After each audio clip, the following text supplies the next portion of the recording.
हाय दोस्तों, स्वागत है आपके पसंदीदा चैनल जी की बायोलॉजी में दोस्तों। और साथ साथ में बहिर्जात बल के पार्ट 2 में भी आपका बहुत बहुत स्वागत है दोस्तों। बहिर्जात बल के पार्ट 1 में हमने देखा था कि अनाच्छादन जिसके दो प्रकार है, अपक्षय और अपरदन। और अपक्षय 3 प्रकार के होते हैं, भौतिक अपक्षय, रासायनिक अपक्षय और जैविक अपक्षय।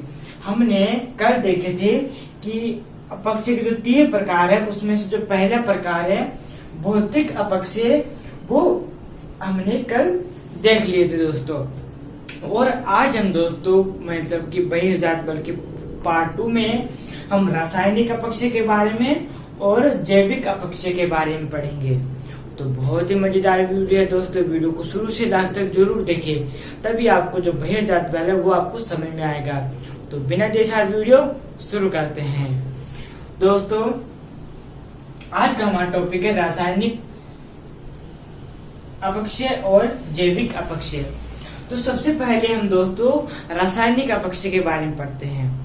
तो अब दोस्तों हम देख लेते हैं कि रासायनिक अपक्षय होता क्या है, मतलब कि रासायनिक अपक्षय की परिभाषा क्या है। तो रासायनिक क्रिया द्वारा चट्टानों का कमजोर होकर टूटना या विखंडित होना क्या कहलाता है, रासायनिक अपक्षय कहलाता है। कि रासायनिक क्रिया द्वारा चट्टानों का कमजोर होकर टूटना या विखंडित होना क्या कहलाता है, रासायनिक अपक्षय कहलाता है दोस्तों। तो आपको समझ में आ गया रासायनिक अपक्षय की परिभाषा, मतलब कि रासायनिक अपक्षय की क्या होता है।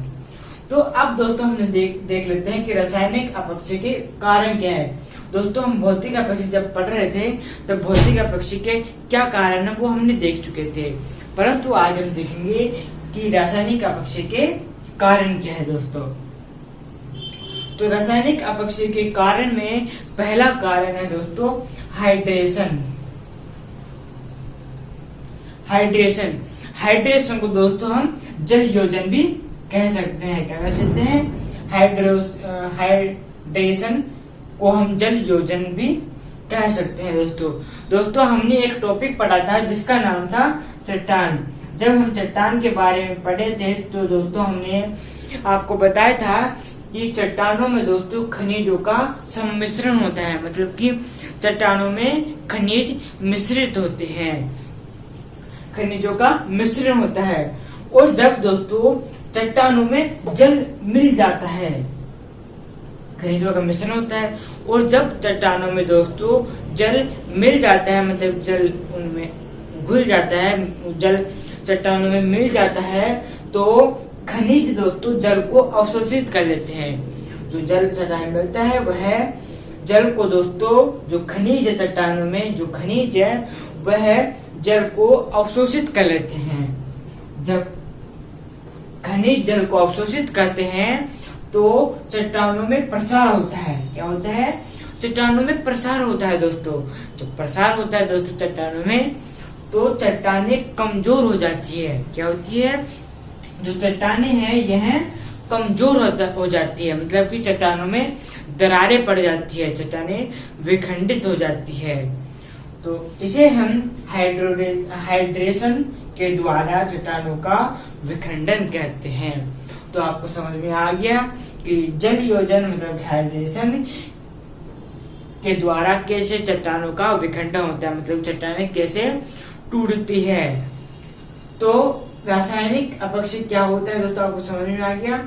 और रासायनिक अपक्षय के कारण में जो पहला कारण था हाइड्रेशन, वो भी कंप्लीट हो गया दोस्तों। अब रासायनिक अपक्षय के कारण में जो दूसरा कारण है वो भी देख लेते हैं।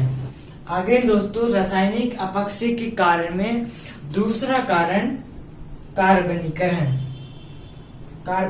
दोस्तों कार्बनिक क्या होता है दोस्तों, तो वायुमंडलीय CO2, वायुमंडलीय कार्बन डाइऑक्साइड और जल, वायुमंडलीय कार्बन डाइऑक्साइड और दोस्तों जल दोनों मिलकर कार्बोनिक अम्ल बनाते हैं। क्या बनाते हैं दोस्तों, जल और कार्बन डाइऑक्साइड, वायुमंडलीय कार्बन डाइऑक्साइड दोनों मिलकर कार्बोनिक अम्ल बनाते हैं, जब कार्बनिक अम्ल बनाते हैं तो उससे जो चट्टान है वह कमजोर हो जाती है। क्या हो जाती है? जो चट्टान है दोस्तों वह कमजोर हो जाती है। तो जब चट्टानें कमजोर हो जाती है दोस्तों, तब चट्टानों का विखंडन हो जाता है। क्या हो जाता है? जब चट्टानों का कमजोर होती है, जब चट्टानें कमजोर होती है तो चट्टानों का विखंडन हो जाता है। तो उसे हम कार्बनीकरण से चट्टानों का विखंडन कहते हैं।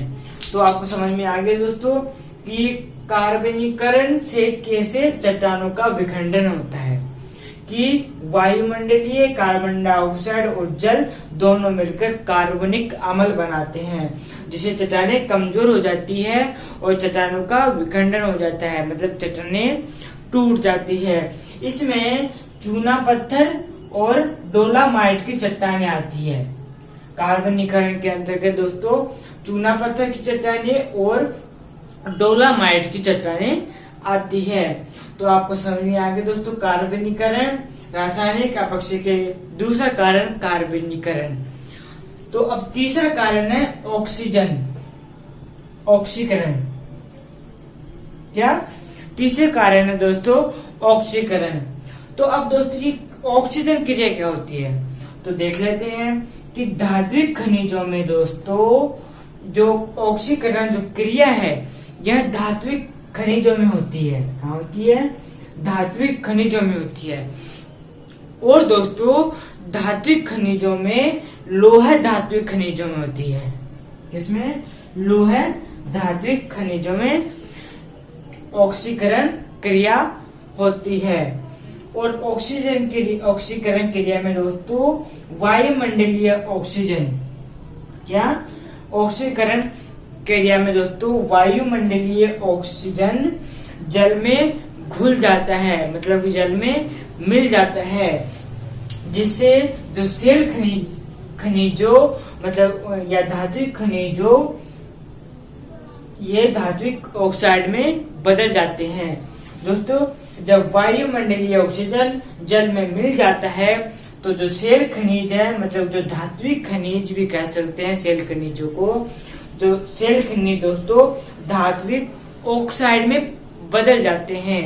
जब सेल खनिज धात्विक ऑक्साइड में बदलते हैं तो जो चट्टानें हैं वह कमजोर हो जाती है। क्या हो जाती है? जो चट्टानें हैं वह कमजोर हो जाती है। जब चट्टानें कमजोर होती है दोस्तों, तब जो चट्टानें यह विखंडित हो जाती है, मतलब कि चट्टानें टूट जाती है, अपने स्थान पर अलग अलग भागों में बढ़ जाती है दोस्तों। तो इसे हम क्या कहते हैं? इसे हम ऑक्सीकरण से चट्टानों का विखंडन कहते हैं। तो आपको समझ में आ गया दोस्तों ऑक्सीकरण से कैसे चट्टानों का विखंडन होता है। तो रासायनिक अपक्षय के कारण में पहला कारण हो गया दोस्तों हमारा, दूसरा कारण कार्बनीकरण भी हो गया है, और जो तीसरा कारण है ऑक्सीकरण वह भी हो गया है दोस्तों। ऑक्सीकरण धात्विक खनिजों में होती है ये क्रिया, और वायुमंडलीय ऑक्सीजन जब जल में घुल जाता है तो सेल खनिज धातु खनिज ऑक्साइड में बदल जाते हैं और चट्टानें कमजोर हो जाती है और विखंडन हो जाती है। तो आपको समझ में आ गया ऑक्सीकरण। तो अब दोस्तों रासायनिक अपक्षय के कारण में जो लास्ट और चौथा कारण है वह भी देख लेते हैं। आगे दोस्तों रासायनिक अपक्षय के कारण में चौथा और लास्ट कारण सिलिका पृथक्करण दोस्तों, जिसे हम डिसिलिकेशन भी कह सकते हैं। क्या कह सकते हैं? सिलिका पृथक्करण को दोस्तों हम डिसिलिकेशन भी कह सकते हैं। तो अब सिलिका पृथक्करण क्या होता है? तो चट्टानों से सिलिका का अलग होना सिलिका पृथक्करण कहलाता है। कि चट्टानों से दोस्तों जब सिलिका अलग हो जाती है तो उसे हम सिलिका पृथक्करण कहते हैं। किस कारण होती है? तो चट्टानों से सिलिका जल में घुलने के कारण अलग होती है। किसके कारण? चट्टानों से सिलिका दोस्तों जल में घुलने के कारण सिलिका चट्टानों से अलग हो जाती है। तो उसे हम क्या कहते हैं? उसे हम सिलिका पृथक्करण क्रिया कहते हैं। तो जब चट्टानों से सिलिका अलग हो जाती है दोस्तों, तब चट्टानें कमजोर हो जाती है। क्या हो जाती है? जो चट्टानें हैं वह कमजोर हो जाती है।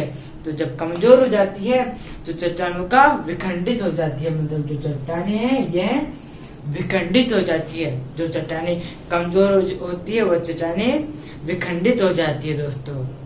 तो आपको समझ में आ गया होगा दोस्तों सिलिका पृथक्करण, जिसे हम डिसिलिकेशन कह सकते हैं। चट्टानों से सिलिका का अलग होना सिलिका पृथक्करण कहलाता है, जिससे चट्टानें कमजोर हो जाती है और विखंडित हो जाती है और अपने ही स्थान पर अलग अलग भागों में बढ़ जाती है। तो उसे हम सिलिका पृथक्करण के द्वारा चट्टानों का विखंडन कहते हैं। तो दोस्तों हम रासायनिक अपक्षय पढ़ रहे थे दोस्तों। तो रासायनिक अपक्षय में रासायनिक अपक्षय के कारण क्या है वो देख रहे थे। उसमें से रासायनिक अपक्षय के जो 4 कारण थे वो चारों कारण हमने देख लिए थे दोस्तों।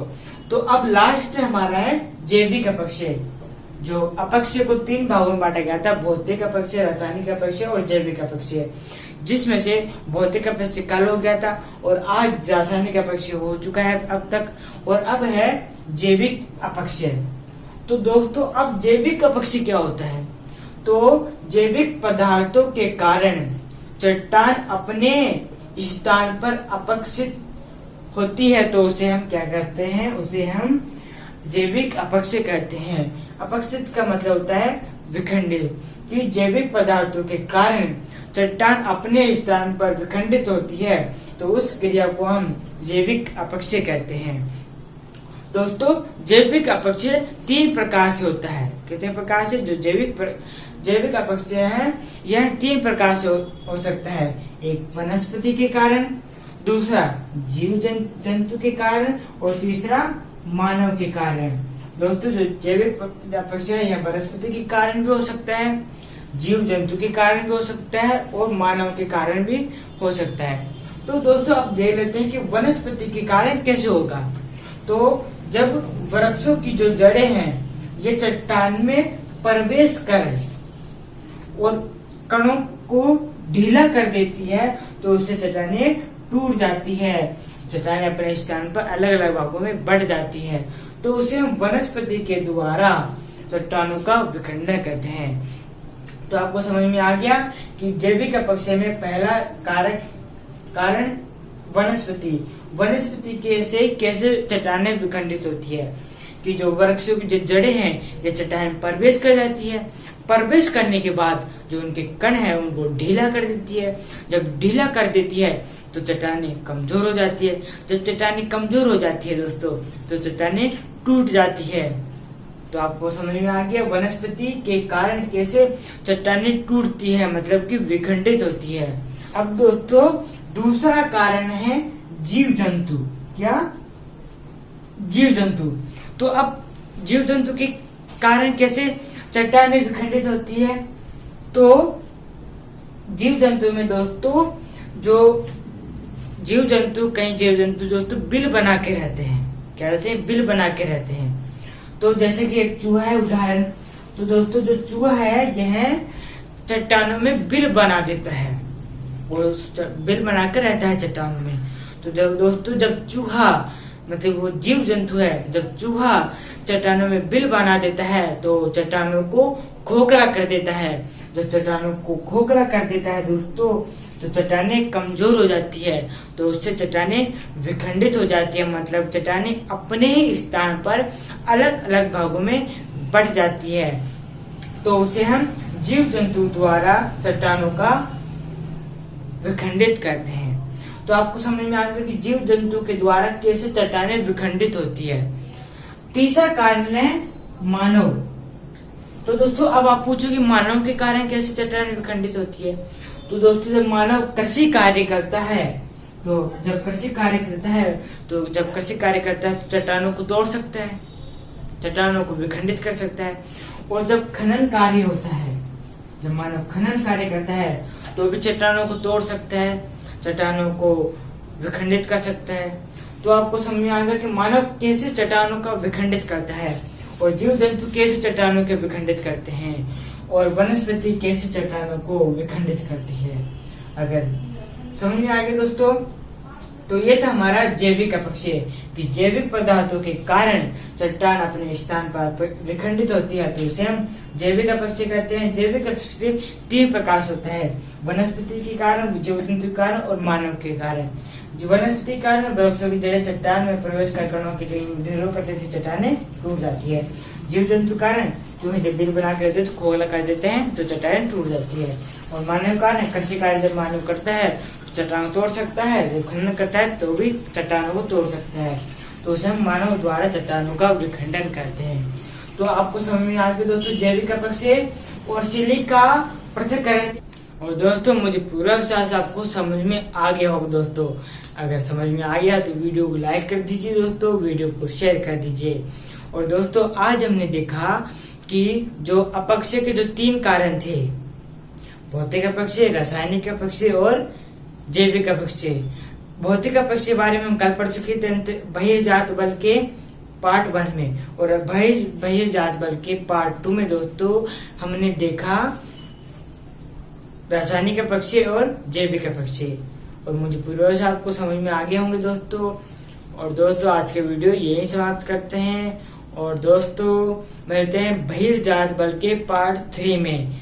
पार्ट 3 में दोस्तों हम अपरदन के बारे में पढ़ेंगे। तो दोस्तों मिलते हैं अगले वीडियो में, तब तक सभी दोस्तों को जय हिंद, जय भारत।